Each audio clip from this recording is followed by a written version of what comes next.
Alright guys, what's up? Thanks for watching. This is our end of unit review. And that's for unit 1. Alright, so here we go. Test is on Tuesday. We'll go over this again on Monday. Ask any questions, feel free to comment on the video as well. I can answer questions through the comments. Select all the true statements. So first one, two circles with the same diameters will always be congruent. So congruent here is the key word every time, right? Hopefully we all know congruent means they're the same size and shape, right?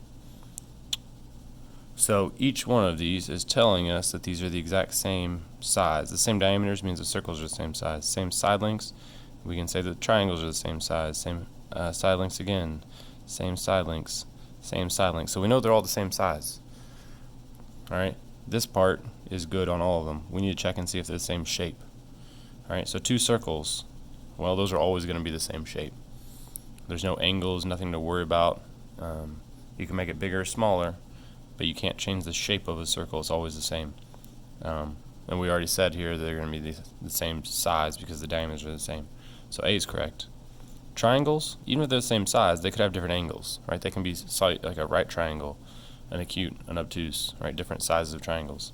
So that one I can't say for sure. Two hexagons, again, the angles can change, so that one's not true.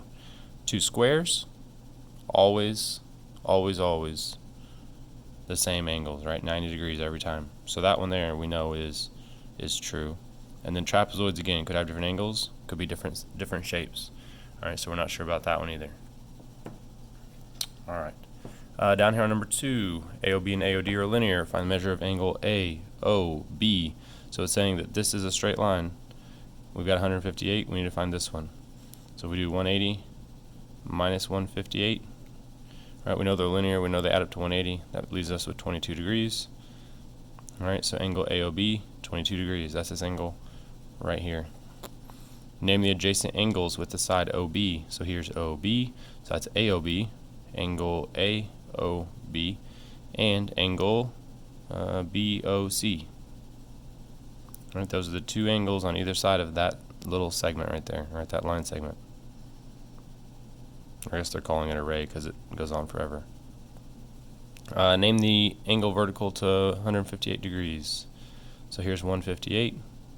So vertical right means that's the opposite of that angle, so that's angle BOE, angle BOE. Name the angles adjacent to DOA. Adjacent means right next to, right, touching, sharing a side. So to DOA, that's that 158 degree angle again. So adjacent, we're talking about angle AOB and angle DOE. Alright, let's go down here to the bottom. So this is mine, this is Miss Rose. Select all the true statements. The oval in my design is congruent to the oval in Miss Rose design. You can use tracing paper, you can measure. This oval is the same size. They're obviously the same shape, they're both ovals. A is true. Mr. Custer's design is congruent to Miss Rose's design. If I trace this exactly how it is, right, with everything right where it is, and then translate it over here, those are not the same, right? The oval has been scooted up and left. The rectangle here has been scooted down, more centered in the middle of the big rectangle. So the overall designs are not congruent. The largest rectangle, Mr. Custer's design, is congruent to Miss Rose's largest rectangle. So we're talking about the outer rectangle here. That is congruent. Those are the exact same shape, exact same size. And each shape in Mr. Custer's design has a congruent image in Miss Rose's design. This I might take either way. This one here, this smaller rectangle is slightly different size than this one, so if you traced it you might see that. If you're just looking at it, you'd probably say that that it's not congruent. If you, or that, I'm sorry, if you were just observing it, you'd probably say that it is congruent. If you traced it, measured it, you might say that it's not. I would take it either way there. It's probably too close for me to take off. But if you use tracing paper to check and make sure, then D would not be congruent. Right, they're slightly different sizes. All right, over here on the next page, this time we're supposed to use transformations to describe how A gets to B. All right, so we've got to be precise in our language here. A is going to go down 1, down 2, down 3. All right, this point here is going to go down 3, and then it's got to come over to here. So then it's going to go right 1, 2, 3, 4, 5, 6. So I'm going to say translate, right? We're sliding this time. It doesn't rotate, it doesn't flip. Translate down 3 and right 6. All right, we have our distances, 3 and 6. We have our directions, down and right. Next one's a little quicker, a little easier. We just got to draw this reflection line here in the middle and say, I'm going to call it line C. Reflect over line C. Next one here is a rotation. So this time I'll do rotation point. I'm going to just call it C because we don't have a C on there yet. I'm going to say rotate around C. That's 90 degrees, right? This line here to this line here. Those are corresponding sides. It's turned 90 degrees. Let's say rotate around C 90 degrees, and that's going this direction. That's counterclockwise. All right.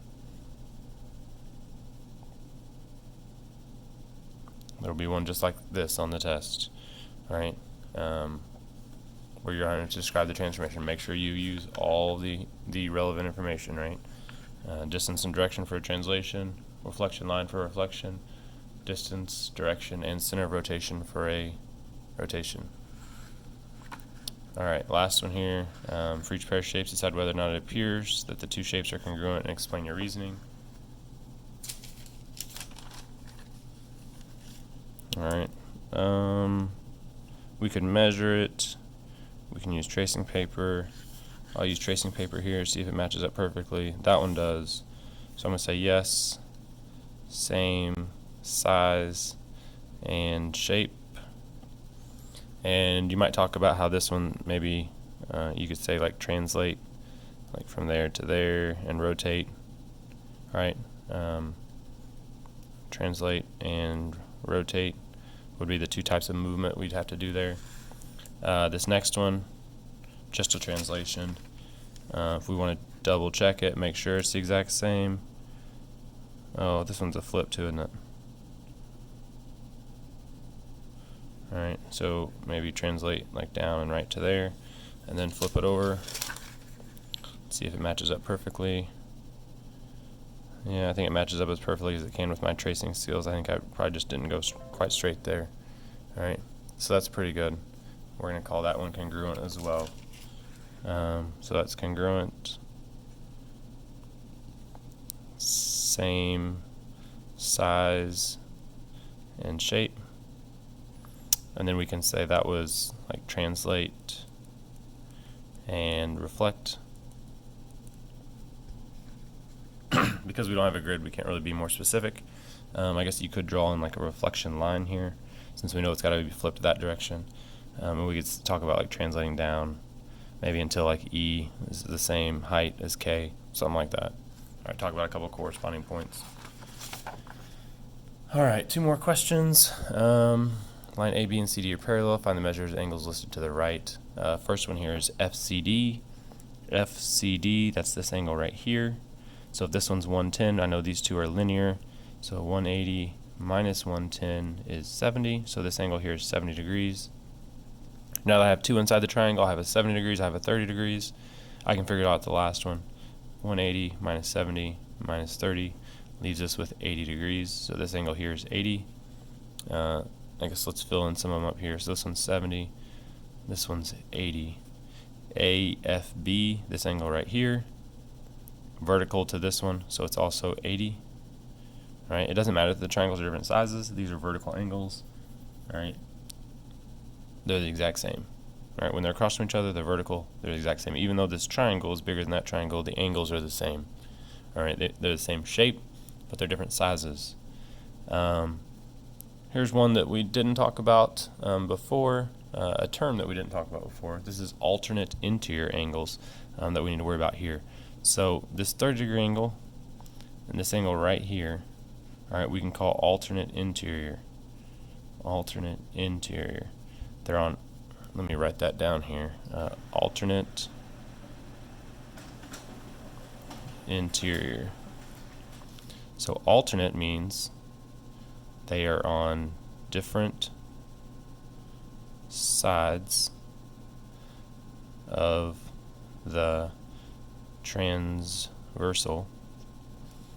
This line here is the transversal. So this angle here, FAB, is on a different side of the transversal, right, of this line here, as angle CDF. All right, so they're on alternate sides of the transversal, and they're interior. That means they are inside the parallel lines, right? Here's a parallel line, here's a parallel line. They're inside there, right? They're on the inside. They're in here. All right, so those are alternate interior angles. So this one's 30. If this one's alternate interior, it's also going to be 30. That's angle FAB. Same thing here with the 70-degree angle and angle FBA. This one here is the same as this one here. So this one's also 70 degrees.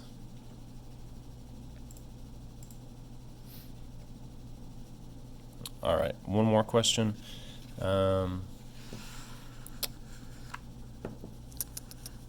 Rotate triangle ABC 180 degrees around the midpoint of AC. So here's AC, the midpoint would be right here in the middle. We're rotating around that to get a new point D. All right, so this side here is going to rotate. It's going to end up being BC is going to come up here. All right, BC was what, 1, 2, 3, 4, 5, 6. So now it's still going to be 1, 2, 3, 4, 5, 6. I'm going to do this without tracing paper. Here's D. You could absolutely, well, I guess I will just so you guys can see it now that I have tracing paper.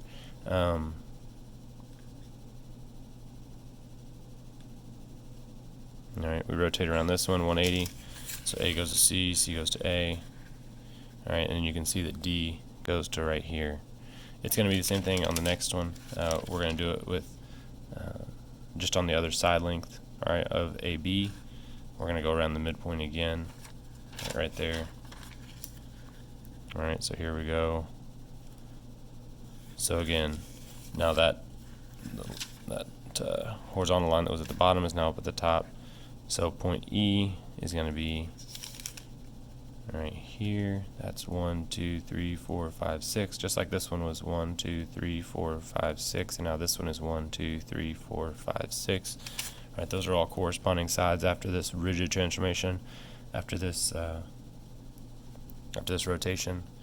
All right, notice that what we rotated 180 both these times, and this line here all the way across the top is parallel to this line here all the way across the bottom. All right. Oh, this is supposed to be labeled E. Look at angles EAB, BAC, CAD. EAB, BAC, CAD. That's these three. It says without measuring or what we think the sum of the angles is. Well, look, that's a straight line, right? So that's 180 degrees. We don't need to measure that. We can say 180 degrees. Explain or show your reasoning. That's a straight angle. All right. If the measure of angle EAB equal to the measure of any angle in triangle ABC, so EAB, we're talking about this one right here. We're supposed to find out which one it's equal to in triangle ABC. So that angle came from right here. That's angle ABC. Angle ABC. If you weren't sure how to know that, use your tracing paper again, right? See where that came from. All right, we're talking about EAB, right? We're talking about this angle right here. So when I rotate that, right, 180 degrees, that angle goes to right here, right? So I know this angle is the same as this one. They're corresponding after the rigid transformation. That's how I know. So when I explain my reasoning for that one, I'm going to say angle ABC because they're corresponding after rigid transformation, right? This time our rigid transformation was a rotation, right? It could also be a reflection or a translation. It keeps everything congruent. All three of those, right? Rigid transformations. Now we're talking about CAD. CAD is this angle right here. All right, so oops, I'm going to do 2 lines on this one. So again, I know this one's the same as this one. Same reasoning. All right, if I rotate, right, this one here goes to up here. So I can say angle CAD, and again, same exact reasoning, corresponding after rigid transformation. Alright, so now the sum of the angles in ABC, BAC, ACB.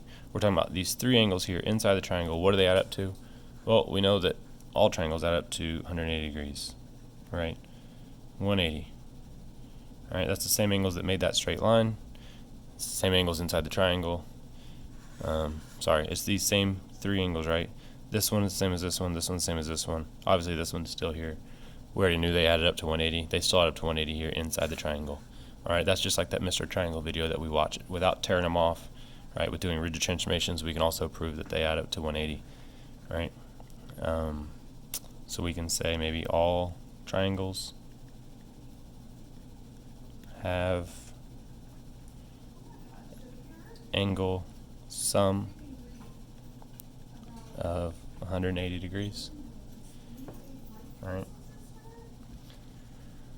Alright, so if you have any questions, please comment on the video or see me in class Monday, and we can answer any of those questions.